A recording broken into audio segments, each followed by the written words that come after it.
mother.lk වෙත ඔබව සාදරයෙන් පිළිගන්නවා. ගොඩක් දුරට ඔයා අලුත් අම්මා කෙනෙක් වෙන්න ඇති. හිත රිදිලා මේ මොහොතේ අඬ මේ වීඩියෝ එක බලන අම්මා කෙනෙක් වෙන්න ඇති. ඒ නිසා මුලින්ම කියන්නම් ෆෝමියුලා කියන්නේ වස නෙමෙයි. ෆෝමියුලා කියන්නේ වස නෙමෙයි. කිරි පිටි වෙනයි ෆෝමියුලා වෙනයි.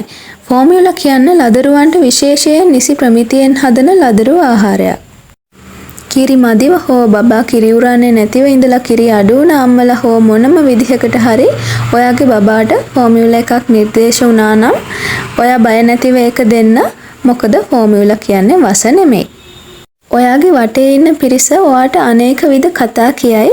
බබාගේ මොළේ වර්ධනය අඩු වෙයි කියයි. බබා ඉගෙන ගන්නේ නැති වෙයි. මතක ශක්තිය නැති වෙයි. ඉක්මනට ලෙඩ බෝ වෙයි. අම්මා එක්ක තියෙන බැඳීම අඩු වෙයි. පිළිකා හැදෙයි වගේ කතා වුණත් ඔයාට අහන්න වෙයි. ගොඩක් වෙලාවට මේ වගේ කතා කියන්නේ වයසක උදවිය නොතේරුම්කමට ගොඩක්ම කියන්නේ ෆෝමියුලා වලට සෙම එනවා කියලා. වීඩියෝ එක දිගටම බලන්න මම කියන්නම් සෙම එනවා කියන්නේ ඇයි කියලා. ඒ වගේ විකාර කතා අහලා ඔයා කීයටවත් හිත රිදව ගන්න එපා. කිසිම වෙලාවක හිතින් වැටෙන්න එපා. මේ ෆෝමියුලා කතාවත් හරියට සීස කරලා බබා ලැබුණු අම්මලයි නෝමල් බබා ලැබුණු අම්මලාගේ දරු සෙනෙහසයි වේදනාවයි වගේ ලංකාවේ විතරක් තියෙන එක කතාවක් විතරයි. හැම අම්මා කෙනෙක්ම කැමති තමන්ගේ කුසේ තියාන හදපු දරුවා තමන්ගේ මව්කිරි දීලා පෝෂණය කරන්න, උස්මහත් වෙනව දකින්න. කිසිම අම්මා කෙනෙක් ෆෝමියුලා දෙන්නේ ආසාවෙන් නෙමෙයි. ඒක අපි දන්නවා. කිරි එරෙනවා නම් ක්‍රොස් කොළ, කෙහෙල් කොළ, පොල් කොළ හරි කයි මේ අම්මලා. ඔයාලත් කරවිල කොස් පොලොස් හට්ටි පිටින් කන්න නැති. ඒක අපි දන්නවා. ඒ කෑම ඒ විදිහටම කරගෙන යන්න කිරි කොහොම හරි හදා ගන්නවා කියන චේතනාව ඔයා තියාගන්න.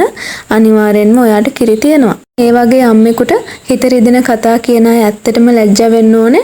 මොකද දරුවා කිරි ඉල්ලලා අඬද්දි දෙන්න අම්මට කිරි නැත්නම් මේ අම්මා මොනතරම් අසරණ වෙනවද කියන එක ඒ කතා කියන අයට තේරෙන්නේ නැහැ. ඉතින් අම්මලා ඔයාලා දුක් වෙන්න එපා. මොකද ෆෝමියුලා දෙන එකම අම්මා ඔයා නෙමෙයි. පොඩ්ඩක් බලන්න ෆාමසියකින් දවසකට කොච්චර ෆෝමියුලා විකිනනවද කියලා. එතකොට ඔයා හිතන්න දරුවට ෆෝමියුලා දෙන එකම අම්මා ඔයා නෙමෙයි. යුරෝපීය රටවල් වල වෛද්‍යවරු කියනවා කිසිම වෙලාවක මව්කිරි මදි නම් බබා බඩගින්නේ තියන්න එපා ෆෝමියුලා එකක් දිය යුතුයි කියලා. මොකද චුට්ට මව්කිරි දුන්නා කියලා බබා බඩගින්නේ ඉන්නවා නම් මොළේ වර්ධනය වෙන්නේ නැහැ. හොඳට කුස පුරවලා බබා හොඳින් නිදා ගන්නවා කියන්නේ හොඳ බුද්ධිමත් දරුවෙක් ඔයාට ලැබෙනවා.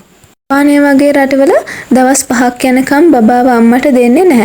එතකම්ම ඒ හොස්පිටල් වලින් දරුවට දෙන්නේ ෆෝමියුලා. ඒ දවස් 5 ඇතුළත මව්කිරි රිජෙක්ට් කරන දරුවෝ ඕන තරම් ඉන්නවා. එතකොට ඒ අම්මලාට දෙන්න වෙන්නේ ෆෝමියුලා. ඉතින් එතකොට ඔයාලා හිතන්න ෆෝමියුලා දුන්නම බබාගේ මොළේ වර්ධනය අඩු වෙනවද? නෑ නේද? ඒ රටවල් වල බුද්ධිමත් මිනිස්සු අඩුද?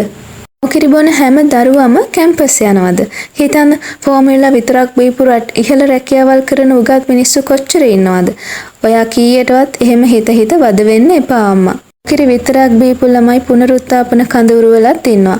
ඉතින් එහෙම මව්කිරි ඉද ෆෝමියුලාද කියන එක මත දරුවගේ හැසිරීම බුද්ධිය 100% රඳා පවතින්නේ නැහැ. ඔයා මේ වෙලාවේ හිතන්න ඕනේ දරුවගේ බඩ පුරවලා දරුවා සතුටින් සුවසේ තියෙන එක විතරයි. ඒක තමයි දරුවාට ලෙඩ බව වෙයි කියලා ඔයා බය වෙලා ඉන්නවා නම් දරුවා ඔයාගේ කුසේ ඉන්නකම් ප්ලැසෙන්ටා එක හරහා ඔයාගේ ඇඟේ තියෙන ප්‍රතිදේහ දරුවාට ලබා දෙනවා. දරුවා මේ ලෝකෙට එන්නේ හොඳ ලොකු ප්‍රතිශක්තියක් එක්ක. මව්කිරි හරහා තවදුරටත් දරුවාගේ ප්‍රතිශක්තිය වර්ධනය කිරීම සිදු කරනවා. ෆෝමියුලා දෙන අම්මලා ඒ ගැන දුක් වෙන්න එපා. දරුවා ඔයාගේ කුසේ ඉන්නකම් හොඳට එයාගේ ඉමුනිටි එක වර්ධනය වෙලා තියෙන්නේ. ඒ නිසා ළඟින් ගියත් ලෙඩක් බෝ වෙයි කියලා හිත වද වෙන්න එපා. එහෙම වෙන්නේ නැහැ. මව්කිරි විතරක් බොන අම්මලා බබාලටත් උණ හෙම්බිරිස්සාව හැදෙනවා. ඉතින් ඒ ගැන බය වෙන්න එපා. ෆෝමියුලා බීවා කියලා එහෙම ලෙඩ බෝ වෙන්නේ නැහැ. ඔයාගේ ගෙදර හෙම්බිරිස්සාව තියෙන කවුරුත්ම නැතුව බබාට සෙමාව නම් ඒ ෆෝමියුලා එක අනිවාර්යයෙන්ම බබාගේ වෛද්‍යවරයා හමු වෙලා මාරු කරගන්න ඕනේ. මොකද සෙම එන්නේ ෆෝමියුලා එක ඔයාගේ බබාට ඇලර්ජික් නිසා. නැතිව එහෙම ෆෝමියුලා වලට සෙම එනවා කියලා එකක් නැහැ. ඔයාගේ බබාට සෙමාව නම් අනිවාර්යයෙන්ම ඔයා තවදුරටත් ඒ ෆෝමියුලා එකම දෙන්නේ නැතිව වෙන එකකට යන්න ඕන. ආසාත්මිකතාවයක් නිසා තමයි සෙම එන්නේ.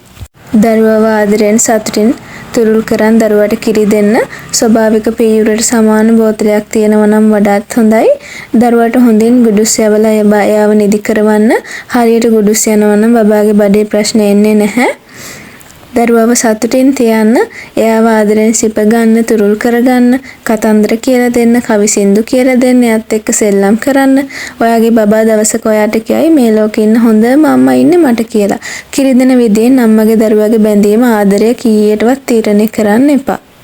එහෙනම් අම්මලා බබාලා සතුටින් ඉන්න, පරිස්සමින් ඉන්න. ඊළඟ වීඩියෝ එකෙන් හමු වෙනකම් ඔයාලා හැමෝටම තෙරුවන් සරණයි.